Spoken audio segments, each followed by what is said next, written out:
আসসালামু আলাইকুম সবাইকে। আপনাদের সকলকে স্বাগতম জানাই। প্রেপই বাংলাদেশের ১ম podcast series show your voice. আজকের এই এপিসোড 1 এ আমাদের সাথে গেস্ট হিসেবে আছে আসিফুর রহমান আসিফ এবং আমি আপনাদের হোস্ট আফরাইন সিদ্দিক রহমান। তো আসিফ, কেমন আছো? আসসালামু আলাইকুম। আলহামদুলিল্লাহ, আল্লাহর অশেষ রহমতে ভালো আছি। আজকে আমাকে পিপোয়ে বাংলাদেশ থেকে গেস্ট হিসেবে আমন্ত্রণ করেছে, আর হোস্ট আমার বন্ধু অহন। তা অহন, কিরকম আছো তুমি? আমি তো ভালোই আছি। আর তোমার অনুভূতি কিরকম এই পডকাস্টে এসে? হ্যাঁ, আমার লাইফে ফার্স্ট পডকাস্ট। অবশ্যই আমার অনুভূতিটা ভালো যে আমার কথাগুলো আমার জুনিয়র আমার কাছ থেকে কিছু জানতে পারবে। মানে যারা যারা ইচ্ছুক তারা আমার কাছে কিছু হলেও জানতে পারবে, এর জন্য আমি আসলে উৎসাহিত। হ্যাঁ, সেটাই। অ্যান্ড আই হোপ এটা সবার জন্য একটা ইন্সপায়ারিং পডকাস্ট হবে। তো শুরুতে জেনে নিই তোমার স্কুল কলেজের ব্যাপারে, তোমার হাই স্কুল আর তোমার কলেজ। আচ্ছা, আমি তাহলে আমার হাই স্কুল দিয়ে শুরু করি। আমার হাই স্কুল ছিল বিন্দুবসিং সরকারি বালক উচ্চ বিদ্যালয়, এবং আমার কলেজ ছিল মেজর জেনারেল মাহমুদ হাসান আদর্শ কলেজ। আর বর্তমানে আছি শহীদ সোহরাওয়ার্দী মেডিকেল কলেজ। আচ্ছা, তো তুমি আমাদেরকে বলো যে তুমি এইচএসসি টাইমে কিভাবে পড়াশোনা করেছিলে? আচ্ছা, তাহলে আমরা পডকাস্টের আসল বিষয় আসি, যেগুলো আসলে হ্যাঁ, হ্যাঁ, জুনিয়ররা সেটাই। জানতে চায়। মানে Yes. এইচএসসি লাইফ তো তোমার হলো 2 বছর, আসলে 2 বছর পাওয়া যায় না কিছু কিছু, বিশেষ করে আমরা কিছু কারণে সময় কম পেয়েছি, এবং সবকিছু মিলে এই সময়টা আসলে খুব একটা রানিং, মানে চলতে হয়। তোমার মনে করো যখন এসএসসি শেষ হলো, তারপরে আমি সাধারণত পড়াশোনা স্টার্ট করিনি।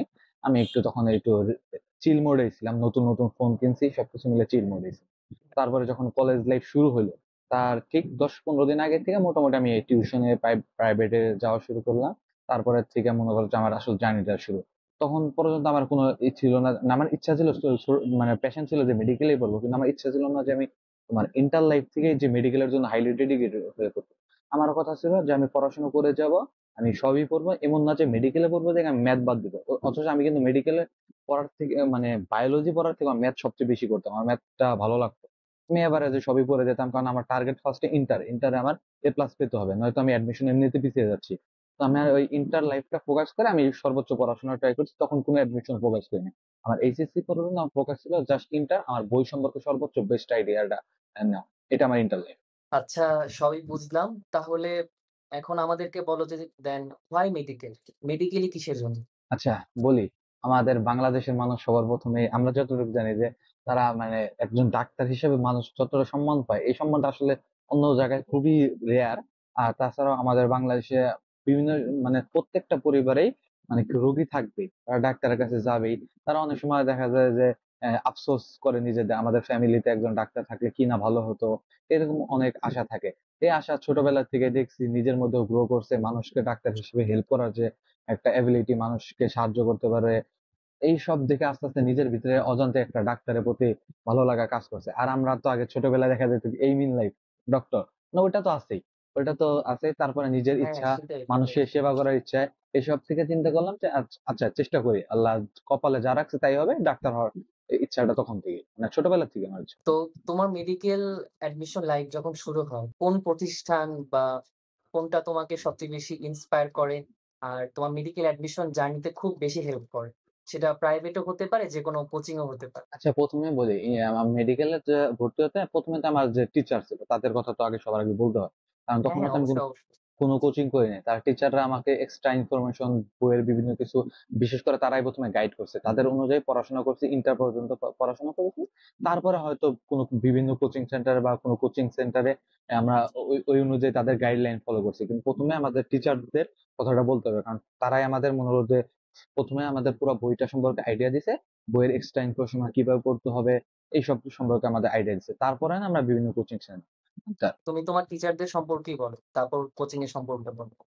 আচ্ছা, টিচারদের সম্পর্কে তো এই যে বললাম, তারা মানে ভালো পড়াইছে, বই সম্পর্কে ভালো পড়াইছে, আমাদের কি কি লাগবে, ইন্টার লাইফ কিভাবে পড়তে হবে, এক্সট্রা কি কি পড়তে হবে, এগুলা তো টুকিটাকি যা লাগে মোটামুটি হেল্প করতে।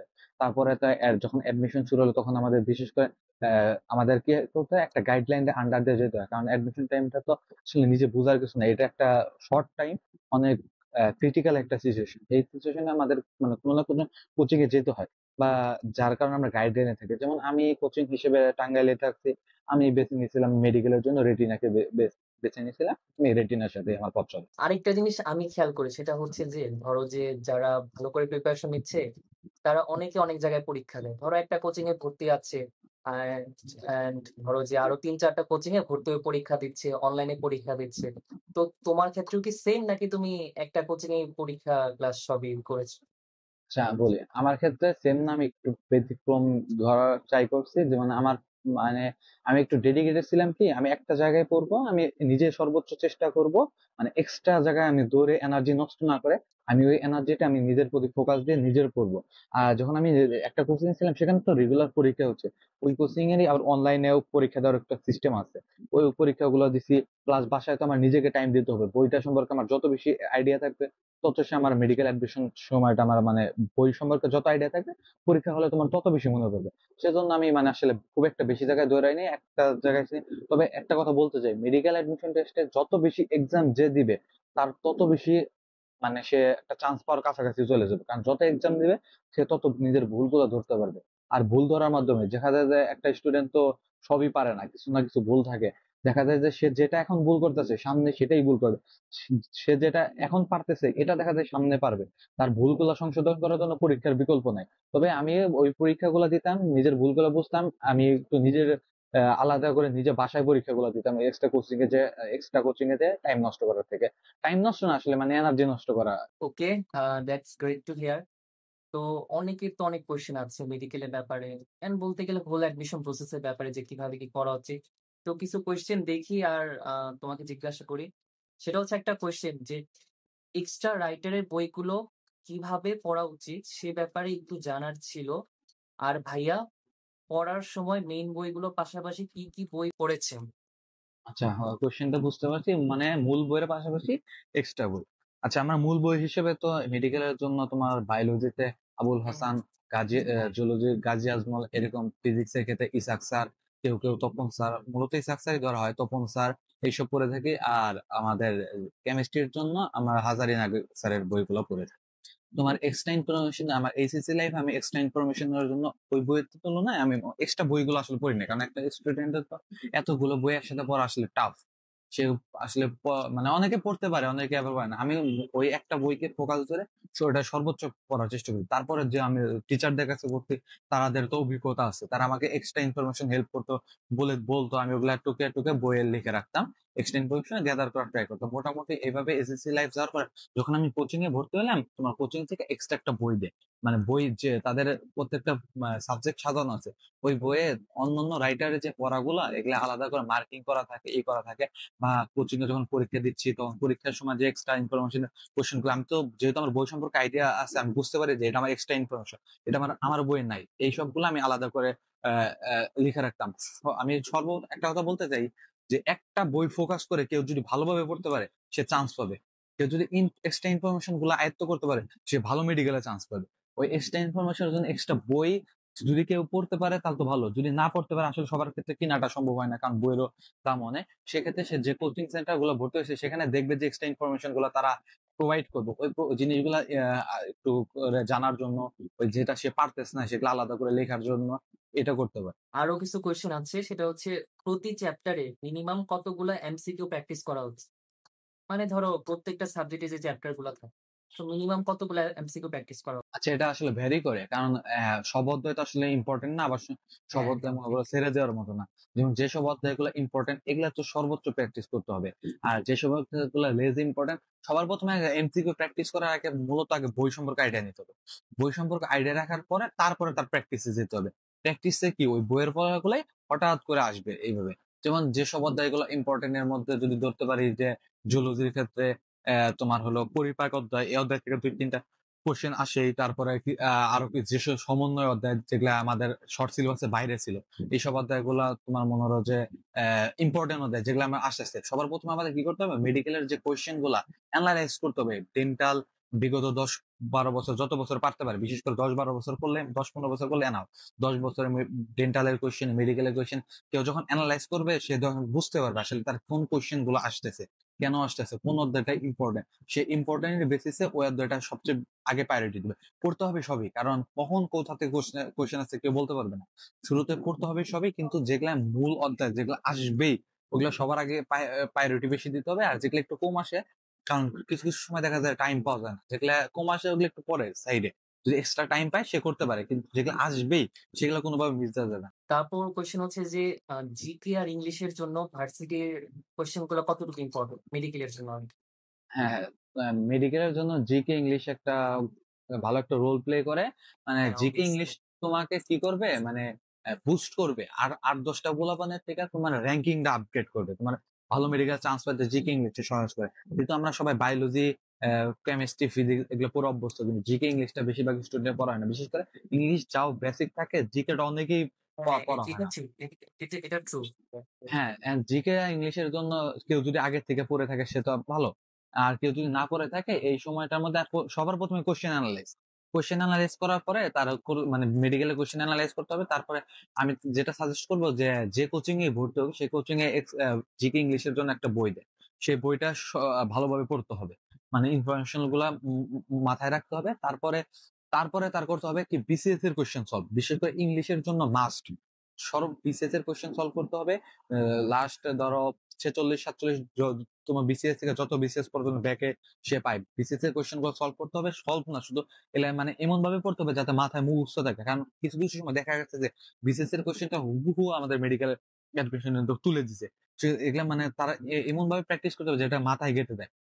আর জিকের জন্য বিসিএস এর কোয়েশ্চেন দেখা দেখা যায়। আর জিকে গুলো আসলে তো আনপ্রেডিক্টেবল, বিশেষ করে মেডিকেলের জিকে গুলো এখন আবার ইন্টারন্যাশনাল অ্যাড করার কারণে সাম্প্রতিক বিষয়গুলো একটু ইম্পর্টেন্ট বেশি। আর জিকে তে থাকে ১০, আসলে এই ১০ এর জন্য এত প্র্যাকটিস মানুষ করতেও চায় না। তবে ওই যেটা বললাম যে কোচিং সেশনে যে ডাইজেস্ট বা যে বুক গুলা দেয়, এই বুক গুলা পড়ার পরে তোমার বিসিএস এর কোয়েশ্চেনটা দেখবে। আর ইংলিশের জন্য আরো বিসিএস দেখার পর আরো যে জিনিসটা শিখবে সে ঢাবির কোয়েশ্চেনটা দেখবে। সে যদি টাইম পায়, এগুলো একটু কঠিন, এত কঠিন মেডিকেল আসে না, কিন্তু সে টাইম পেলে এই কোয়েশ্চেন গুলো সে ভার্সিটির ঢাবি, বিশেষ করে ঢাবির কোয়েশ্চেন গুলো, অন্যান্য ভার্সিটি গুলো সে সাইডে, সে যদি দেখতে পারে তাহলে তো আলহামদুলিল্লাহ। কিন্তু বিসিএস সব দেখতে হবে, ঢাবির কোয়েশ্চেনটা দেখতে পারে। সে জিকের জন্য সেম কথা, আর সাম্প্রতিক গুলো জানতে হবে জিকের। হুম, তোমার কথা বুঝতে পারলাম। আচ্ছা, একটা জিনিসে আমি নিজেও খুব প্রবলেম ফেস করি, সেটা হচ্ছে যে নেগেটিভ মার্কিং কিভাবে কমাবো? অ্যান্ড এটা নিয়ে অনেকেরই কোয়েশ্চেন থাকে। এটা কিভাবে মেইনটেইন করবো? আমি না খুব প্যারা খাই এই বিষয়টা নিয়ে। হ্যাঁ, নেগেটিভ মার্কিং মানে আমরা দেখা যায় যে আমরা ভালোভাবে দাগিয়েছি, নেগেটিভ মার্কিং এর জন্য আমি হ্যাঁ, অনেক কম হয়েছে। আসলে নেগেটিভ মার্কিংটা কখন খায় মানুষ, দেখতেছে যে আমি আর কয়টা দাগাই হইলে হইতে পারে, মানে সে শিওর থাকে না। আসলে সময় ১০০, মানে আমি মেডিকেলে অ্যাডমিশন ১০০টা দাগে আসছি না। আমি আমার ক্ষেত্রে কাহিনীটা বলি। আমি পরীক্ষা দিচ্ছি, প্রথম দিকে আমার একটু ভয় লাগছে পরীক্ষা, যেহেতু একটা অ্যাডমিশন, নরমালি নিজেকে কুল ডাউন করলাম, মানে অ্যাডমিশন আমার তো ১ ঘন্টা পরীক্ষা দিতে হবে, নিজেকে কুল ডাউন করে পরীক্ষা দেওয়া শুরু করলাম। যেসব কোশ্চেন গুলো আমি দেখেই পারতেছি আমি এগুলো অ্যান্সার করতে গেলাম, আর যেগুলো একটু টাইম লাগবে স্কিপ করলাম, যে পরে করবো। এইভাবে করতে করতে মনে হলো যে লাস্টের দিকে পরীক্ষা টরীক্ষা দিয়ে আমি পরীক্ষা দিতে দিতে বুঝতেছি যে আমার চান্স হয়ে যাবে, মানে আমার একটা কনফিডেন্স আসছে নিজের থেকে যে আমার চান্স হয়ে যাবে। ওই মুহূর্তে আমার দেখা যায় যে ৪-৫টা এমসিকিউ বাকি আছে, আমি কিছু পারবো কিছু পারতেছি না, একদমই পারতেছি না। ওই মুহূর্তে আমি কি করছিলাম, যে যেহেতু আমি বুঝতেছি আমি চান্স পাবো, তখন আমার মাথায় একটা চিন্তা আসছিল যে হয় ডিএমসি নয় একটু নিচে নামবো, মানে আমি ভালো একটা মেডিকেল চান্স পাবো এটা আমি বুঝতে পেরেছি। ওই মুহূর্তে তোমার মনে করো লাস্টের দিকে ৩-৪টা এমসিকিউ আমার বাকি ছিল, ৩টার মতো মনে হয় বাকি ছিল। ৩টা, ২টা জিকে, একটা ইংলিশে বাকি ছিল। আমি ওই কোশ্চেন গুলো একদমই আসলে পড়ি নাই, পরে ওগুলো আমি আন্দাজে দাগিয়ে দিছি। আন্দাজে দাগিয়ে দেওয়ার কারণে আমার ৩টাই ভুল গেছে। ওই ৩টা যদি ভুল না গেতো, হয়তো আমার একটাও যদি হইতো, এক্সট্রা আমার এমসিকিউ হইলে আমার ডিএমসি আসতে পারতো। পরে কি কপালে নাই, আল্লাহ যারা করে ভালোর জন্যই করে। এখন জিনিসটা কি, ওই ৩টা কিন্তু আমি সিওর ছিলাম না যে আমার হবে কি হবে না, আমি পুরোটাই আন্দাজে দাগাইছিলাম ওই ৩টায়। ওই ৩টাই ভুল হয়েছে। এখন আমার খেয়াল করতে হবে যে আমি নেগেটিভ মার্কিং কমানোর জন্য আমার ১ম এ বুঝতে হবে আমি যে কোয়েশ্চেনটা পারি, আমার এমসিকিউ থেকে ৪টা অপশন থাকে, অপশন গুলা বাদ দিতে হবে। কেউ যদি দেখে আমি ২টা অপশন বাদ দিতে পারছি, হবে না, আর বাকি ২টা অপশন আছে, এই মুহূর্তে সে 50-50 চান্স চান্স নিতে পারে। সে চান্স নিলে কি তার হবে, নয় ভুল যাবে। কিন্তু কেউ যে একদমই পারতাছে না, যে ৩টা ৪টার অপশনের একটাও বাদ দিতেছে, এই মুহূর্তে তার তো দাগাইলে সে মানে 90% ক্ষেত্রে সে নেগেটিভ পাবে। এইসব কোয়েশ্চেন গুলো স্কিপ করা, এইসব কোয়েশ্চেন গুলো না দাগানো। সে যদি মনে হয় যে তোমার যে পারবে, আমি এই ২টার থেকে একটা হতে পারে, এটা বইয়ের কোথায় জানে পড়েছি, এই ধরনের চিন্তা আসে, তার মানে সে পড়ছে, এই জিনিসটা তার হওয়ার সম্ভাবনা থাকে, এরকম যদি হয় সে দাগাতে পারে। মানে না পেরে কখনো দাগাতে যাবে না। আর প্রত্যেকটা পরীক্ষায় যে পরীক্ষাগুলো দেখবে সেটা মানে তার একটা টার্গেট থাকতে হবে, নেগেটিভ মার্কিং গুলো ধীরে, ধীরে কমিয়ে আনতে হবে। কারণ নেগেটিভ মার্কিং বেশি খেলে নিজের একটা মাইন্ডের একটা সাইড ইফেক্ট করে যে আমি কিন্তু এরকম একটা মনে হবে ধরো তুমি নেগেটিভ মার্কিং ২-৩ খাইতেছো। তার মানে কি মানে ৪ টার জন্য ১ টাকা কাটা, ২ মার্ক নেগেটিভ খাইছো মানে কি ৮ টা কাটা।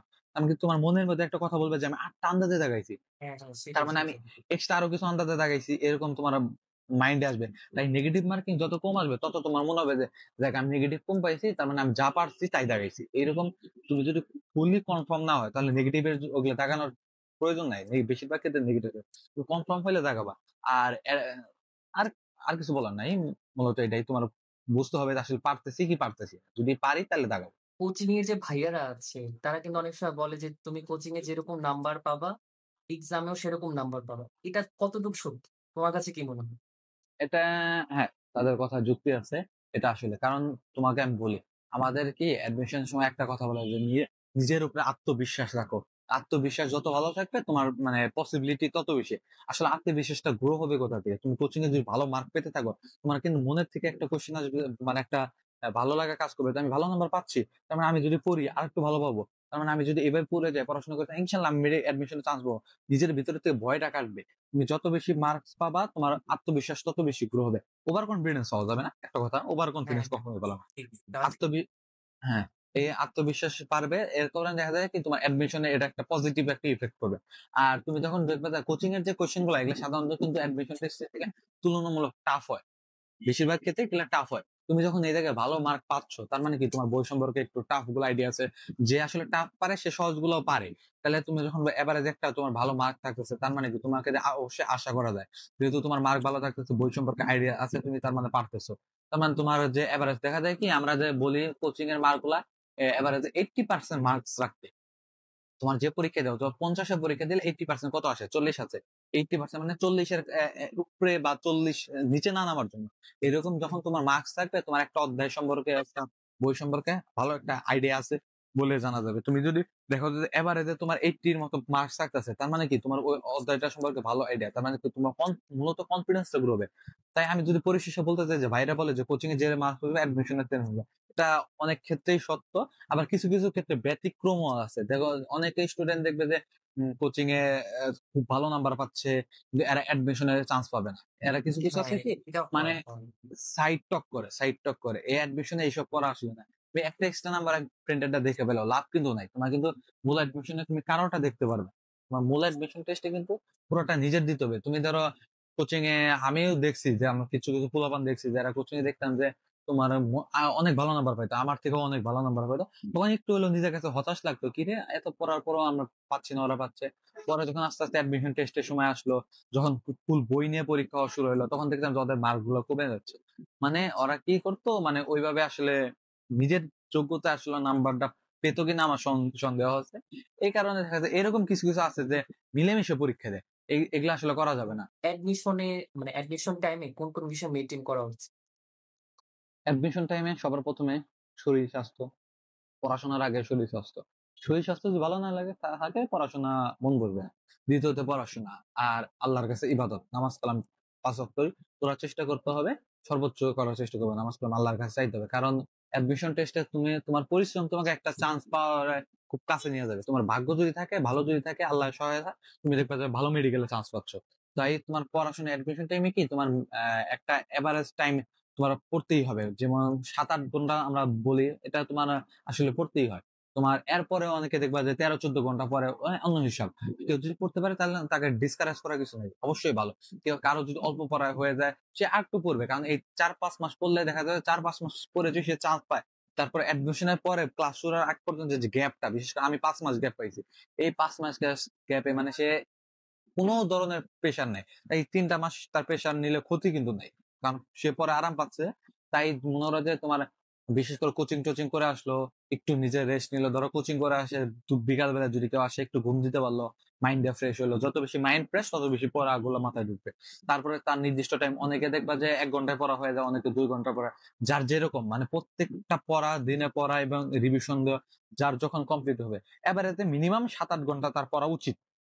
যত ভালো ব্রেইনই হোক ৭-৮ ঘন্টার মতো পড়া উচিত। কারণ দেখা যায় যে এই পড়াটা তো আমার লং টার্মে মেমোরিতে সেভ করতে হবে।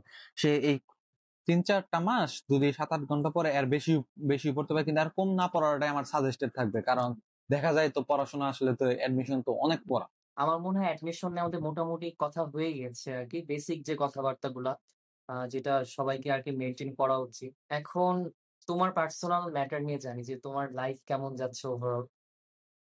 হ্যাঁ, সেক্ষেত্রে ১ম এ জানতে চাইবো যে তোমার হোস্টেল লাইফ কিরকম? হ্যাঁ, আমি আপাতত ঢাকার একটা স্বনামধন্য মেডিকেলে আছি, সরারদি তো বললামই। আমি এ জায়গায় হ্যাঁ, হল লাইফ আমার কাছে ১ম এ আমি যতটা ভাবছিলাম, আগে যেমন ৫ আগস্টের আগে আমাদের একটা ভাবনা থাকতো যে হল লাইফ হ্যাঁ, হ্যাঁ। আসলে খুব একটা ভয়ংকর জিনিস, কি হয় মানে পেইন হয়, র‍্যাগ হয়। এই জিনিসটা আসলে আমি যাওয়ার পরে খুব একটা ফেস করি নাই। আমাদের মেডিকেলের সিনিয়র যে ভাইয়েরা আছে তারা খুবই ভালো। তারা আমাদের সাথে খুবই ভালো আচরণ, মানে তাদের ওইরকম আমাদের কোনো সমস্যা হয় না। হল লাইফ আছে, ফ্রেন্ডরা আছে, পড়াশোনা, যদিও হল লাইফ এনজয় করার মতো অতটা আসলে এনজয় হয় না মেডিকেলে। তোমার পড়াশোনার চাপটাই বেশি থাকে। দেখা যায় কি ক্লাস করে আসে, যেমন আমার ক্লাস থাকে ৮টা থেকে ২:৩০ পর্যন্ত মোটামুটি ক্লাস হয়। মাঝখানে ০.৫ ঘন্টা ব্রেক থাকে। তোমার এই ক্লাস করে এসে তারপরে হলে ডাইনিং থেকে খাবার খেয়ে এসে মানে একটু ঘুমাইতে হয়, কারণ বুঝোই তো অনেক পেইন যায়। হুম, তারপর ঘুমাইতে হয়, ঘুম থেকে উঠে কোনো ফ্রেন্ড যারা টিউশনি করে তারা টিউশনি যায়। যদিও আমি এখনো টিউশনি করাচ্ছি না। একটু টাইম নিচ্ছি নিজেকে, যে নিজের মেডিকেল লাইফ এর সম্পর্কে নিজের সাথে খাপ খাইয়ে নেওয়ার জন্য। তারপরে হয়তো ইনশাআল্লাহ আমিও করাবো। তোমার অনেকে টিউশনি করায়, অনেকে করায় না। যেমন আমার মতো তারা ঘুম থেকে উঠে নামাজ কালাম করে মানে পড়া পড়া শুরু করে, যতক্ষণ পর্যন্ত তার পড়া শেষ না হয় ঘুমায়, এরকমই আসলে। বলবো যে মেডিকেল লাইফ খুব একটা চিলের না, তবে আবার চিলও আছে। যেহেতু আমরা ফ্রেন্ডদের সাথে থাকতেছি ক্লাসে। তবে সবচেয়ে মজার জিনিসটা হলো কি, তোমার হলো যখন সে চান্স পাবে, তার খুব পেইন লাগবে ১ম আমারও লাগছে। কিন্তু যখন সে বাসায় আসবে সে একটা আলাদা একটা সম্মান পাবে। যে ডাক্তার কিন্তু হয় নাই, তবুও একটা নামের আগে ডাক্তার অনেকে ডাক দিবে।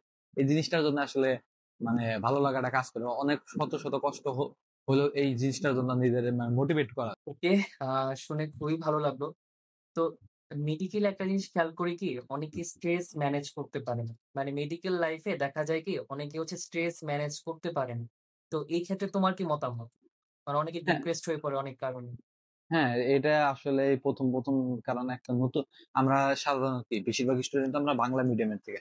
বাংলা থেকে হঠাৎ করে ইংলিশে চলে যাই। ইংলিশে চলে নতুন যাওয়া।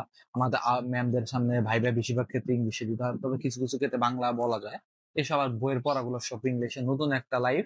মানে আসলে ১ম খাপ খাওয়ায় নিতে কষ্ট। আমার নিজেরও একটু কষ্ট হইছে। মাঝে, মাঝে মনে হতো যে আসলে মেডিকেলে এত কষ্ট করার কি প্রয়োজন? তার থেকে অন্য কিছু জায়গায় গেলে হয়তো ভালো হতো।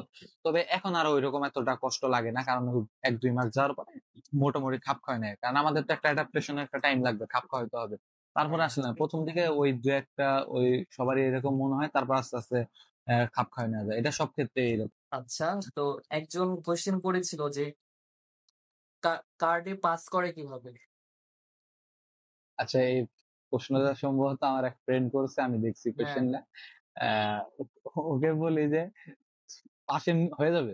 একদিন না একদিন তো পাস হয়ে যাবে। কয়দিন আর? আর যে কোয়েশ্চেন করছে ও আমার থেকেও ব্রিলিয়ান্ট স্টুডেন্ট। তো মেডিকেলে ক্লাস, তারপর আ কালচারাল প্রোগ্রাম, তো ওভারঅল সব তোমার এক্সপেরিয়েন্সটা কিরকম? তুমি মানে যে কয়দিন ধরে ক্লাস করছো? সবার ১ম এ বলতে হবে অন্যান্য ভার্সিটি, ইঞ্জিনিয়ারিং ইউনিভার্সিটির মতো মেডিকেলে অতটা প্রোগ্রাম হয় না। তবে আমি যাওয়ার পরে সম্ভবত ২ টা বা ৩ টা এরকম মনে হয় প্রোগ্রাম পাইছি। হ্যাঁ? প্রোগ্রাম গুলা এনজয় করা যায়। সারা মানে এত পেইন এর মধ্যে যখন মনে হয় যে এইসব প্রোগ্রাম গুলো হয়, এই প্রোগ্রাম গুলো আসলে এনজয় করা যায়। যে তোমার হলো বিভিন্ন ধরনের অনুষ্ঠান সবাই মিলে একসাথে এনজয় করে। আসলে এইসব গুলো ভালোই লাগে। এনজয় করা। হ্যাঁ, তা তো অবশ্যই। তো তোমার ফিউচার প্ল্যান কি? এমবিবিএস পাস করার পর? তোমার ফিউচারে কি করার ইচ্ছা আছে?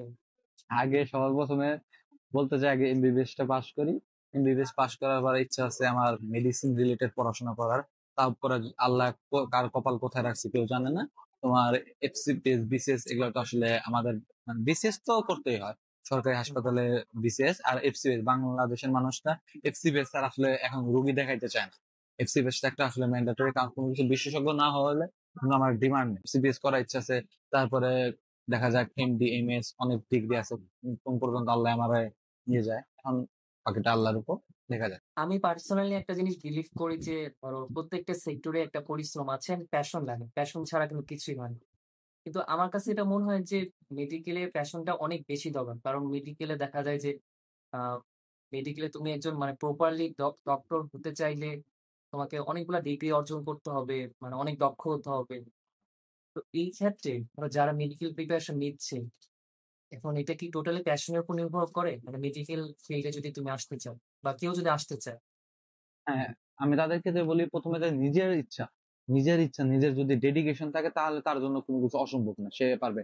না, আমাদের বাংলাদেশের একটা বিশাল একটা টেন্ডেন্সি আছে যে আমরা বাবা বাবা মার ইচ্ছায় মেডিকেল আসে।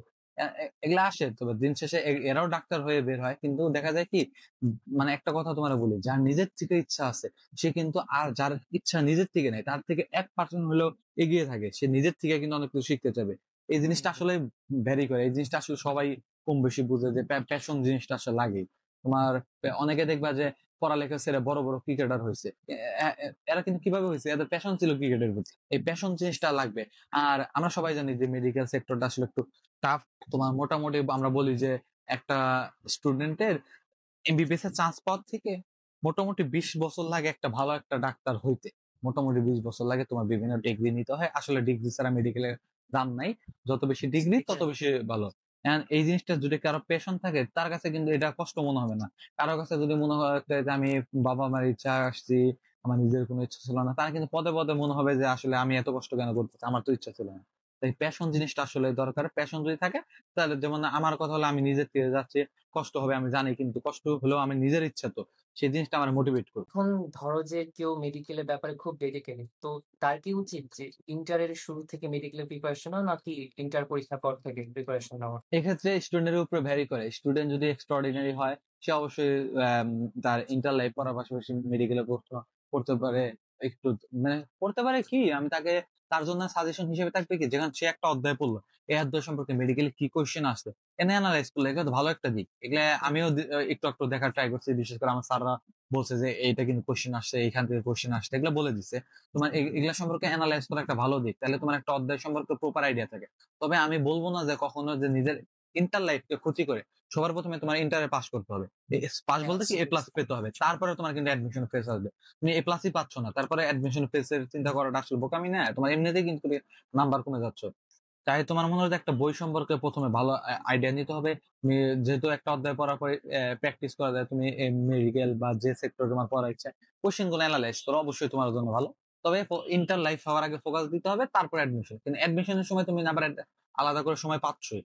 তাহলে তোমার ইন্টার লাইফে মানে তোমার অনেকে দেখবে কি ইন্টারে পড়াশোনাটা ঠিক মতো না করে অ্যাডমিশনের জন্য পড়া করে, এটা কিন্তু দিন শেষে খুবই কম তোমার হলো সাকসেস হয়। কারণ দেখা যায় কি মানে ইন্টারনেট যে পড়াগুলাই এগুলাই তোমার দিন শেষে মেডিকেলের পড়াশোনা, এগুলাই ডিপ পড়াশোনা, এগুলাই একটু এগুলাই লাগে এক্সট্রা ইনফরমেশন বলতে কি অন্য রাইটারের বইয়ের কিছু ইনফরমেশন, এটা আমরা এক্সট্রা। আরেকটা কথায় আসি, সেটা হচ্ছে যে আমাদের ফ্রেন্ড সার্কেলে কিন্তু অনেকে আছে যারা সেকেন্ড টাইম প্রিপারেশন নিচ্ছে মেডিকেলের জন্য। তো তাদের উদ্দেশ্যে যদি কিছু বলার থাকে বলতে পারো। সেকেন্ড টাইম কিভাবে সে প্রিপারেশন নিবে?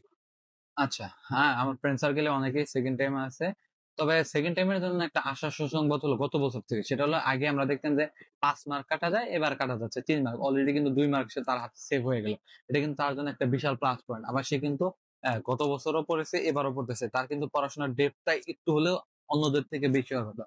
তাদের সংস্কারে কিন্তু তাদেরও তো আবার আর একটা জিনিস দেখতে হবে যে যারা সেকেন্ড টাইম করে তাদের একটা মেন্টাল প্রেশারটা যায়, এই মেন্টাল প্রেশারটা কন্ট্রোল করা শিখতে হবে। দেখা যায় যে বাঙালি মানুষ তো বুঝোই তো, আশেপাশের মানুষজন অনেক কথা বলবে, চান্স পাওয়ার আগে অনেক কথা শোনাবে, চান্স পাওয়ার পরে এই লোকগুলাই তোমাকে সবার থেকে বেশি মানে সম্মান করার দেখাবে। এমন কথা হলো এইসব জিনিসগুলো সেকেন্ড টাইমারে একটু তুলনামূলক বেশি ফেস করে।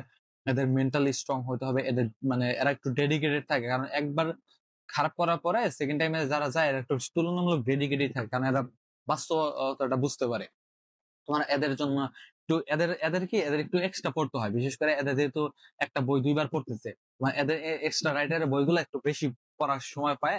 আসলে এদের পড়া উচিত, কারণ এমনিতে এদের 3 মার্ক কাটা, তারপরে দেখা যায় এদের মেন্টাল প্রেশারও যায়, অনেক কিছু মেনটেন করে এরা মানে সর্বোচ্চ চেষ্টা করা উচিত যাতে এই সময়টা যে সেকেন্ড টাইম দিতেছে মানে তার আরেকবার যাতে মানে কষ্ট না হয়, যে একবার চান্স পেয়ে যে কষ্টটা, এই কষ্টটা যেন সেকেন্ড টাইম না না হয়। সে তোমার মনে হলো যে বইগুলা সম্পর্কে তো তারা আশা করি বেসিক আইডিয়া হয়ে যাবে।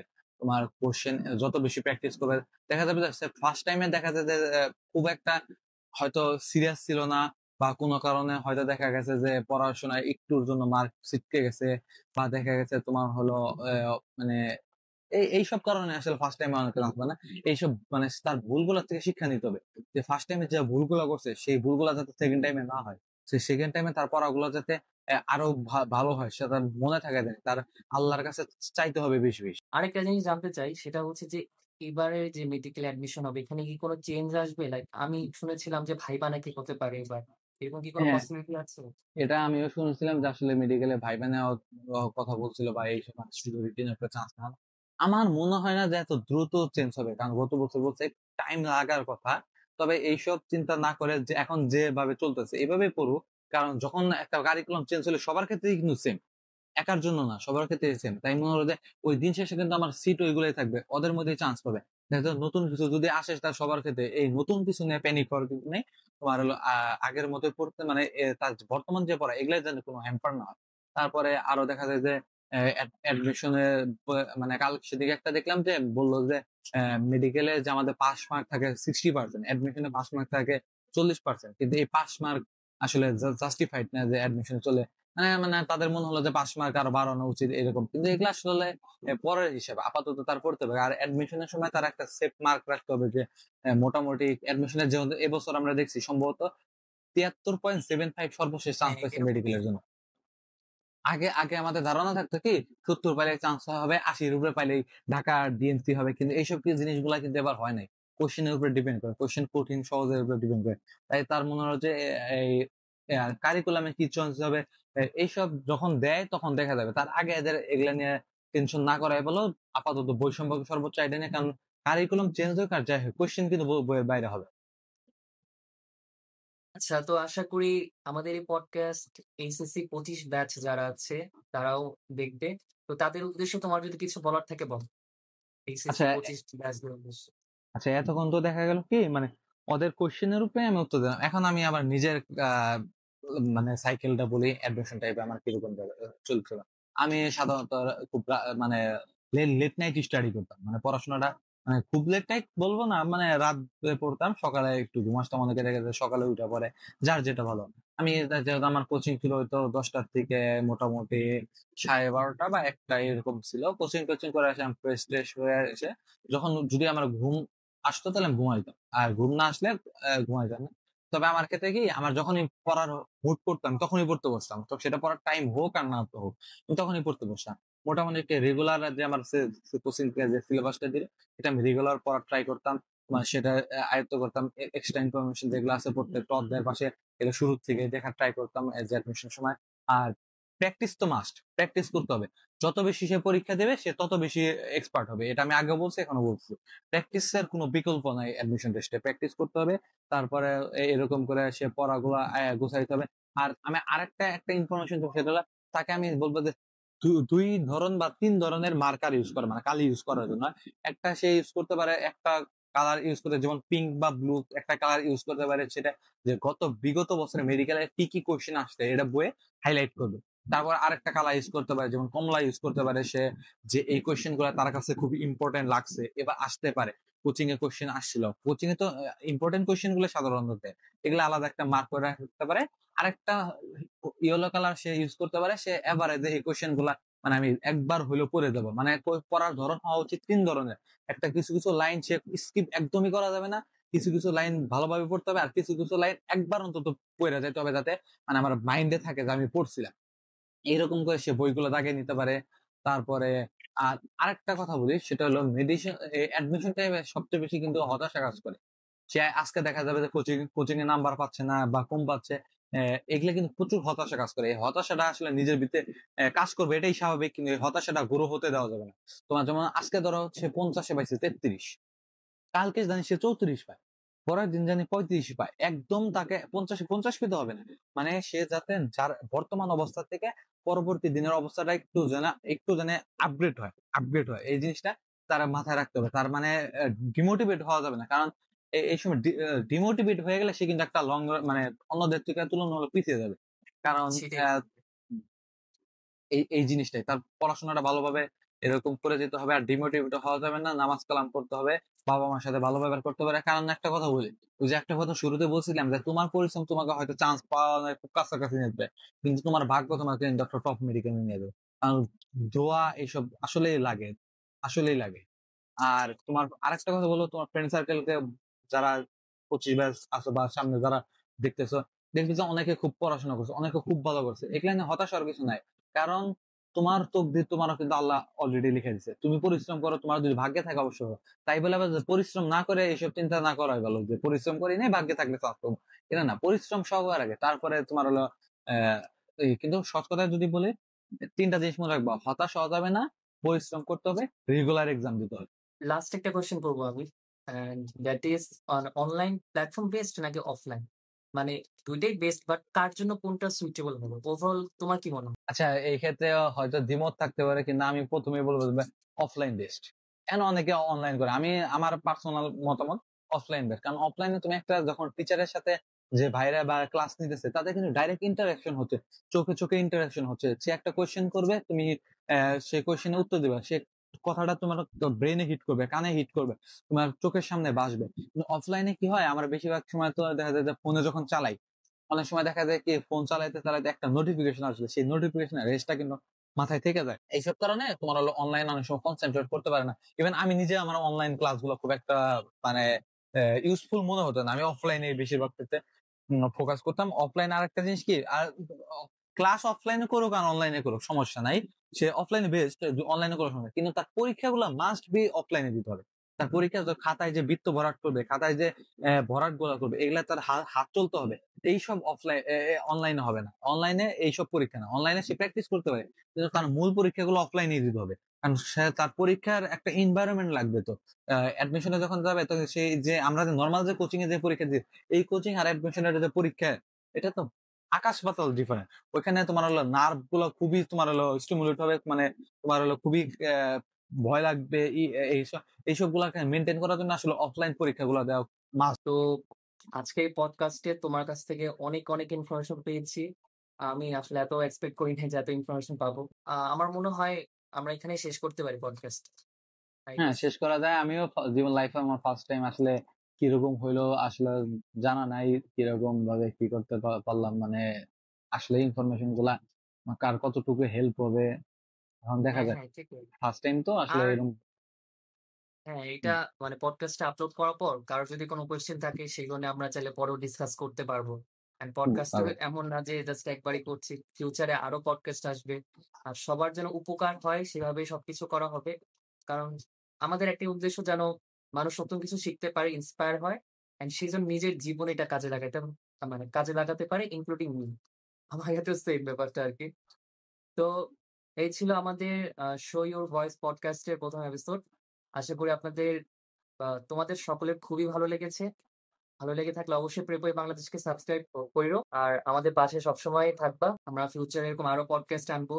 তোমাদের মতামত জানাতে অবশ্যই ভুলবে না। আর হ্যাঁ, আমি অহংকেও ধন্যবাদ দিতে চাই যে আমাকে এই একটা পডকাস্টে ফার্স্ট টাইম আমি আসতেছি, আমাকে মানে হোস্ট করা যতটুকু আমার মানে যেহেতু আমার ফ্রেন্ড, ওর সাথে আমার মানে খুব একটা প্রবলেম হয় নাই, মানে মনে হচ্ছে ডাইরেক্ট আমি ইন্টারাকশন করতেছি।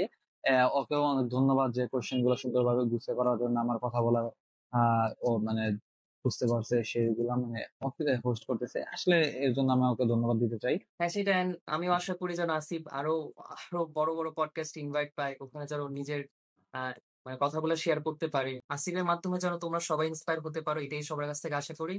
আচ্ছা, আচ্ছা, আমি তো আরেকটা জুনিয়রদের জন্য আরেকটা কথা বলতে চাই, সেটা হলো বলো, বলো, বলো।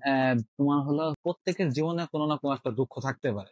সেই দুঃখটাকে সর্বোচ্চ তোমার হাতিয়ার বানাও। সে মানে যে কথায় আছে না যে আহ মানে নিজের যে দুঃখ এগুলাকে সোনার মতো রূপান্তর করো। এই যে তোমার যে যে দুঃখগুলো আছে, মানে সহজ করে যদি বলি, তোমার আশেপাশে কিছু মানুষ হয়তো তোমার ভালো স্টুডেন্ট না, বা ভালো স্টুডেন্ট, বা অনেক ধরনের অনেক কথা বলো, তুমি এই জিনিসগুলা নিজের ভিতরে নিয়ে মানে নিজেকে মোটিভেট করো। অনেক আছে সুইট রিভেঞ্জ, তুমি সর্বোচ্চ চেষ্টা করো, তুমি চান্স পাও, চান্স পাওয়ার পরে দেখবে যে এই মানুষগুলাই দেখবে যে তোমার এত পরিমাণ সম্মান করতেছে, যে তোমার মানে এই সম্মানের জন্য তোমার অন্তত পক্ষে চান্স পাওয়া উচিত। এইসব জিনিসগুলা হ্যাঁ, নিজের সেটাই, এটাই। দুঃখটাকে সুইট রিভেঞ্জে রূপান্তর করো। এটা না, এটা ভালো একটা পয়েন্ট বলেছো। সকলেই জানো, সকলেই তোমার ভালো থাকবে। আল্লাহ হাফেজ।